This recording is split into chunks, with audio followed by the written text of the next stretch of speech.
antes da gente entrar nessa pauta do cancelamento, acho que é legal falar um pouco de uma questão que eu vi você discutindo outro dia com o Maurício Meirelles, que eu achei muito interessante, né? Hoje a gente tem visto uma, uma convergência do papel de muitos políticos, né? De estarem agindo quase como se fossem influenciadores digitais, né? Então a gente vê o prefeito, né? O Manga, cuidando ali de Sorocaba, né? Onde ele Sim. faz todo um planejamento ali para redes sociais. A gente vê Pavinato, Bétega. A gente vê um monte de político que criam conteúdos que viralizam na internet e, às vezes, acabam indo muito mais para o lado de influenciador digital do que até mesmo de atuação no campo Sim. político, né? E você, o MBL, vocês foram muito precursores disso, né? De usar as redes sociais, de usar fator de viralização. Como é que você vê essa onda aí de políticos influenciadores? Cara, é o seguinte, em primeiro lugar, o político, ele tem por natureza que ser um influenciador, né? As pessoas confundem, infelizmente, né, um político como alguém que deve ser, na verdade, influenciado, e não é.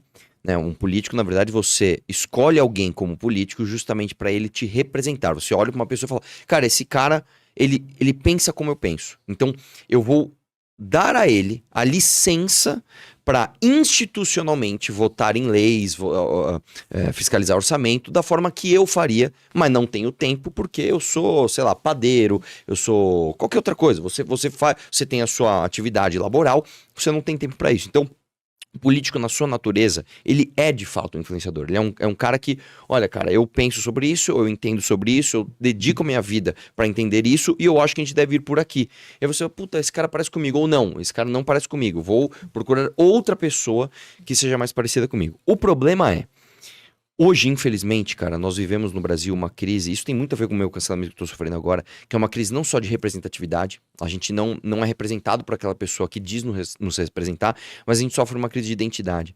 A gente não sabe quem a gente é. Então, a ferramenta rede social, em vez de ser utilizada como instrumento de um mandato, olha, eu tenho um mandato, eu tenho objetivos institucionais a serem alcançados e eu vou usar a internet para isso. Não, você inverte a lógica.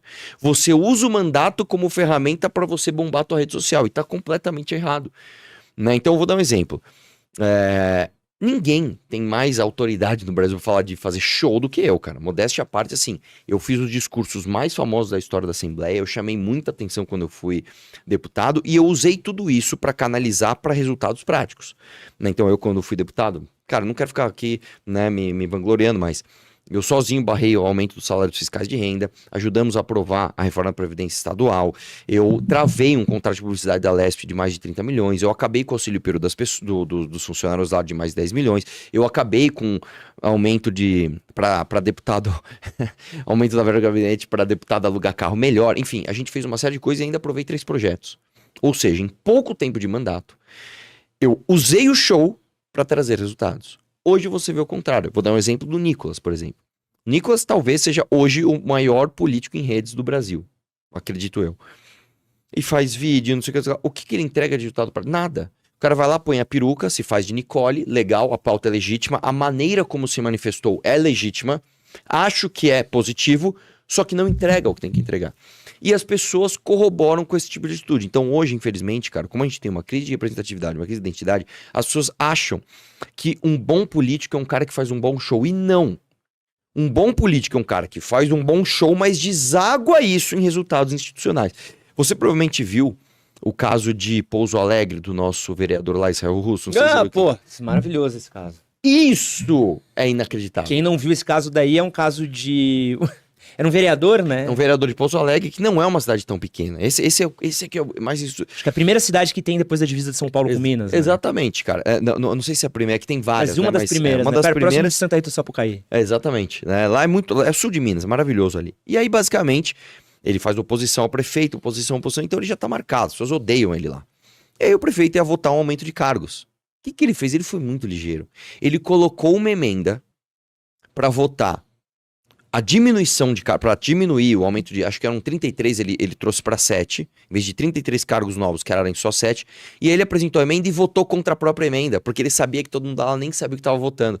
Aí a galera da base falou assim, o Russo votou contra, logo sou a favor, e votaram a favor da emenda dele, e ele conseguiu reduzir cargos, isso é histórico, isso nunca aconteceu na história, acho que do Brasil, cara. de um vereador apresentar uma emenda, votar contra a própria emenda pra enganar a base vota pela emenda e ele aprova a emenda, cara. Isso é você saber usar o show. Isso é você saber fazer. Por exemplo, vamos pegar o Guto. Cara, o Guto tá quase todo final de semana na Paulista fazendo Change My Mind. Vídeos, assim, absolutamente polêmicos, visualização pra caramba. O cara acabou de aprovar o Escola 360, velho. Escola aberta 360 dias por ano. Aprovou o Jovem Capitalista, educação financeira nas escolas. Então, é usar o show pra fazer o trabalho. E não usar o trabalho para fazer o show.